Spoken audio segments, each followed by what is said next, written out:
Bismillahirrahmanirrahim.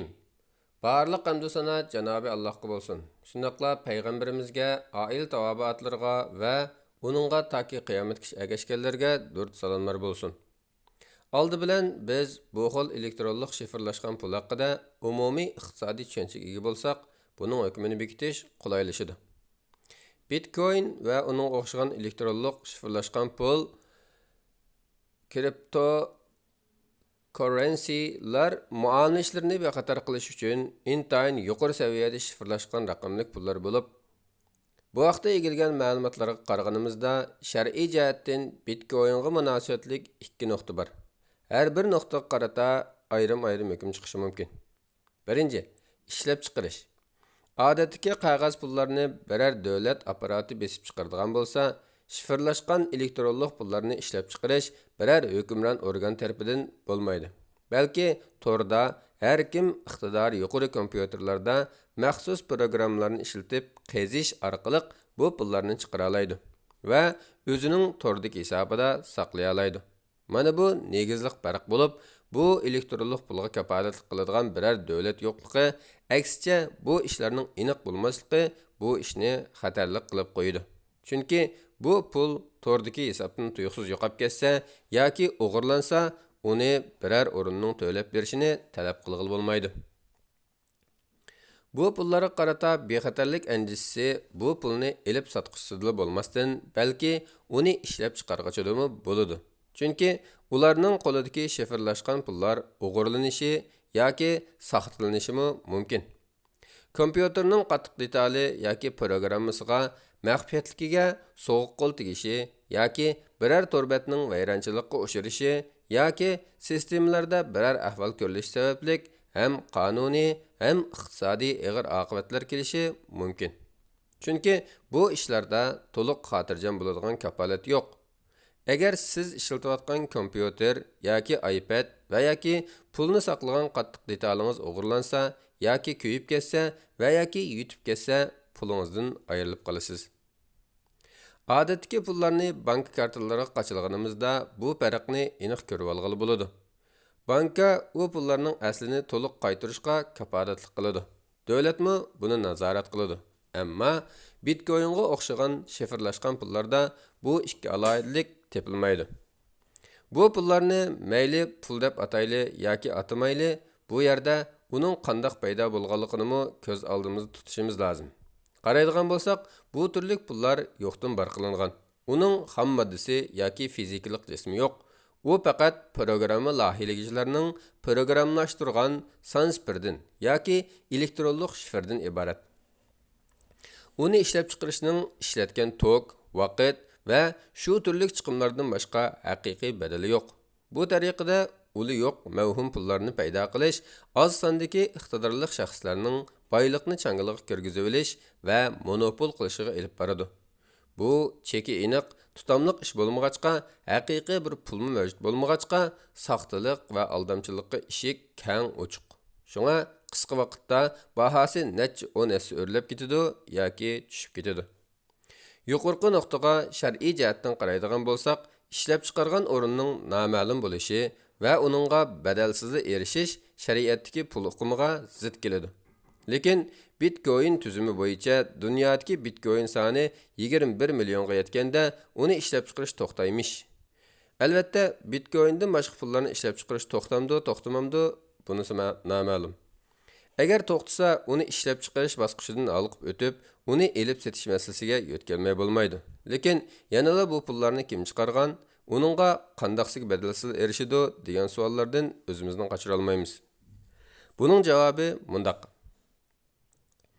Bitcoin va uningga o'xshagan shifrlashgan pullarda shariat o'lcham bo'yicha haqiqiy pulning shartlari to'liq tepilmaydi. Chunki uni biror davlat yoki hokimiyat chiqarmagan, balki noma'lum shaxslar torda qazish orqali badalsizlik paydo qilgan. Shunga bu turlik pullarni ishlab chiqarish to'g'ri bo'lmaydi. Ammo yana bir qarashda shifrlangan pullarni bir xil elektronlik tovar deb qarasak, bu ahvolda elektronlik boylik qilishdan iborat bo'lib, to'g'ri bo'lishi mumkin. Ikkinchi, elib setish. Bu pullarni ishlab chiqarilib, ba'zi davlatlarda va ba'zi do'konlarda va savdo markazlari pul o'rnida qabul qilib, uningga mal sotadigan, hatto dollar va yevroga almashtirg'ili bo'ladigan bo'ldi. Natijada u pul to'lashda, tijoratda va boylik to'plashda dunyoning ba'zi joylarida ma'lum darajada haqiqiy pulning rolini olishga boshladi desakmi bo'ladi. Masalan, Germaniyada Bitcoinni boj ilinmaydigan mulk deb e'tirof qilgan. Malayziyada Bitcoin bilan qilingan zamin savdosi rasmiy tebjirilgan. Shveysariyada bojni Bitcoin bilan to'lasa bo'lgan. Lekin yanala dunyoning ko'p joylarida umumlashib bo'la olmadi. Biror davlat rasmiy pul deb tanimadi.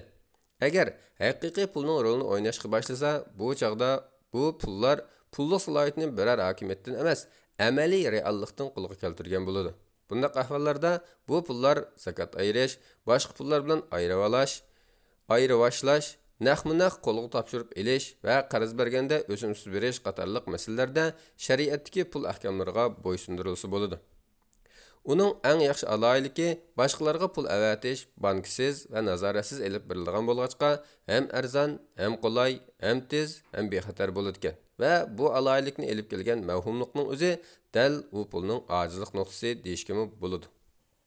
Şoňlaşqa şifrlaşqan raqamlik pullarni e'tirof qilinish va ishiltish doirasi kengayib, buni bir xil pul degan taqdirdimi, uningda har taraflimlik mavhumlik sababidan tövandikidek ziyonga sabab bo'lgan nuqtalar ko'p va ig'ir bo'lg'achqa, uni ishlab chiqarish va ilib setish harom degan olimlar va fatvo organlari intayin ko'p. Birinchi, uning ishlab chiqaruvchisi noma'lum. Ikkinchi, uni sotquchi, avatguchi va topshirib olg'uchi noma'lum. Bu sebepten faydalı tarafın bolğanı bilen saxtılık uçrap ketiş ihtimallığımı yuqarı. Üçüncü, kapalatlık qılğıcı orun yoq bolğaçqa tuyuqsuz paraga aylanıp ketiş mümkinçiligi bar. Dördüncü, uni rədd saladigan və nazarat qıldigan organ yoq. Beşinci, bahasının egiz-past bo'lishi və qimmatining turaqsızlığı. Altıncı, qanunsuz yollarga köprək işletildiganligi jihatdan ig'ir oqibat kelib chiqishi mumkin.